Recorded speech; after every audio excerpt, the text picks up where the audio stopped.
നമ്മൾ കൊടുവായൂർ കണ്ട ഈ മലപ്പുറം കത്തിയും അരിവാൾ അതുപോലുള്ള ഒരുപാട് കത്തികൾ കണ്ടില്ല. ആ കത്തികളൊക്കെ ഉണ്ടാക്കുന്ന സ്ഥലമാണ് പല്ലശ്ശനയിലുള്ള ആലയിലാണ് നമ്മളിപ്പോൾ. അപ്പോൾ കത്തി ഉണ്ടാക്കുന്ന ഓരോ പ്രോസസ്സും നമുക്ക് ഇവിടെ നിന്ന് നേരിട്ട് നോക്കാം.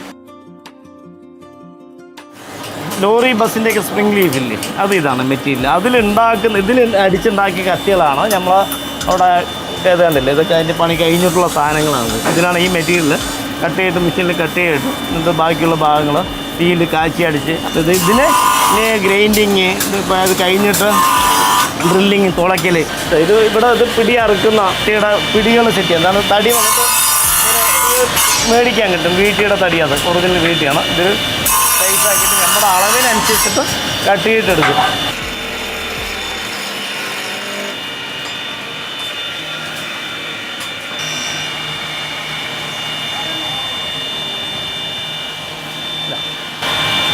തണുപ്പം ചെയ്താണോ ഇത് ഈ അരിവാളിലൊക്കെ ഇടാനും അങ്ങനെയാണ്. ഇത് ഈ ചെറിയ പിടികൾ ഇത് അതിൻ്റെ വലിപ്പത്തിനനുസരിച്ച് ആവശ്യത്തിനനുസരിച്ച് നമുക്ക് ചെയ്തെടുക്കാം. വെട്ട് കത്തിക്കുകയാണെങ്കിൽ ഒരു വലിപ്പം, അതുപോലെ ഈ ഇറച്ചി കത്തിക്കുകയാണെങ്കിൽ ഒരു വലിപ്പം, അരിവാളിലാണെങ്കിൽ ഒരു വലിപ്പം. ഇത് അരിവാളിനൊക്കെ ഉപയോഗിക്കുന്ന പിടിയാണ്. ഇത് പണി കഴിഞ്ഞതിന് ശേഷം കത്തികളുടെ ഫിനിഷിങ് എത്തിയിട്ട് ഈ പിച്ചളുടെ കെട്ട് പതിപ്പിക്കുകയാണ്. നമുക്ക് അവിടെ കത്തികളിൽ കണ്ട